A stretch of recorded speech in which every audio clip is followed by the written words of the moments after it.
So now let's see how we can work around with zoom options inside of Notepad. So in order to work around with zoom options, first of all, you need to go around over here onto view, and over here you can see zoom is an option.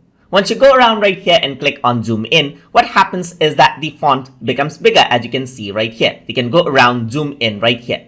You can also go around on your keyboard and press Ctrl+ on your keyboard to zoom in, as you can see right here. You can also go around right here, click on zoom out, and for the shortcut key for that is Ctrl- right here.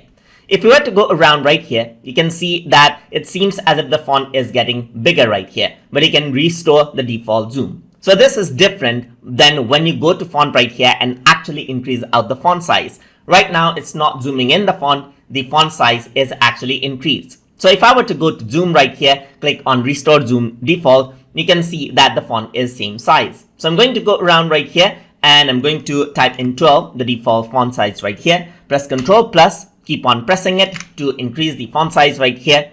It seems as if the font size has increased, but it is actually just zoomed in. So you can go around into view, go to zoom right here and click on restore default zoom, and this is what you have.